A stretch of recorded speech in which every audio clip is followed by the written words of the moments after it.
এদিকে গোপালগঞ্জে অসংখ্য বধ্যভূমি ও গণকবর রয়েছে। নির্দিষ্ট দিন ছাড়া প্রায় সবসময় এই কবরগুলো অবহেলায় অযত্নে পড়ে থাকে। এ নিয়ে আরও বিস্তারিত জানতে গোপালগঞ্জ সদর উপজেলার ৭১-এর বধ্যভূমি জয় বাংলা পুকুর থেকে যুক্ত হচ্ছেন প্রতিনিধি সজীব বিশ্বাস। সজীব বিশ্বাস, আমরা কুষ্টিয়ায় শরীফুল ইসলামের সাথে যুক্ত হয়েছিলাম। সেখানেও গণকবর অবহেলিত অবস্থায় আছে এবং সংরক্ষণের কোনো ব্যবস্থা নেওয়া হচ্ছে না। আপনি যেখানে আছেন সেখানে কি অবস্থা দেখতে পাচ্ছেন?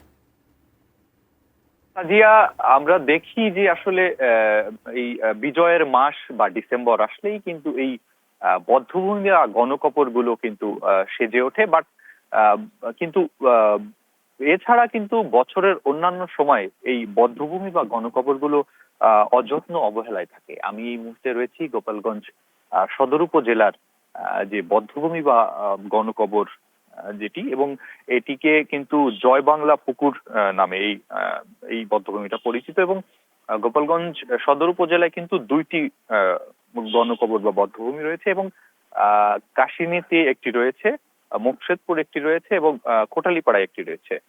জেলায় মোট স্বীকৃত বা ৬টি গণকবর বা বধ্যভূমি রয়েছে, এবং এছাড়াও কিন্তু আরো অনেক গণকবর রয়েছে, যা যে সকল গণকবর গুলো স্থানীয় মানুষজন জানে যে এইখানে গণকবর হয়েছিল, বা ৭১-এর সময় এইখানে হানাদার বাহিনীরা সাধারণ নিরীহ মানুষকে এনে মেরে ফেলেছিল। এবং আরেকটু যদি বলি যে এই গণকবর গুলো বিভিন্ন সময় সংরক্ষণের অভাবে এই গণকবর গুলো কিন্তু দিনের বা কালের বিবর্তনে আস্তে আস্তে হারিয়ে যাচ্ছে। এবং মুক্তিযোদ্ধা বা এই এই গোপালগঞ্জের যারা মুক্তিযোদ্ধা রয়েছে বা সূর্য সন্তান রয়েছে, তারা কিন্তু এই যে সকল বধ্যভূমি বা গণকবর এগুলো কিন্তু সংরক্ষণের দাবি জানিয়েছেন। এবং আমরা দেখি যে এই বিজয়ের মাস আসলেই শুধু এই গণকবর বা বধ্যভূমি গুলো সংরক্ষণ করা হয়, বা পরিষ্কার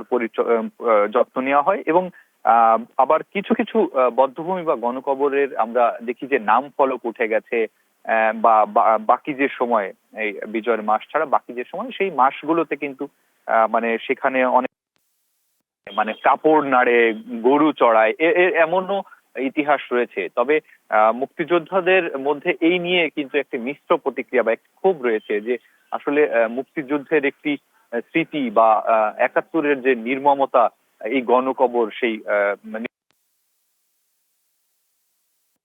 সবকিছু মিলিয়ে যদি আমি একটু বলি যে আসলে গোপালগঞ্জের যে সকল গণকবর বা বধ্যভূমি গুলো রয়েছে সেগুলো কিন্তু এই বিজয়ের মাস বা নির্দিষ্ট দিনে ছাড়া আর কখনোই আসলে তাকে সুন্দর করে সাজানো বা পরিচর্যা করা হয় না। তো এই ছিল আমার কাছ থেকে গোপালগঞ্জের বধ্যভূমি বা গণকবরের নিয়ে সর্বশেষ, সাদিয়া।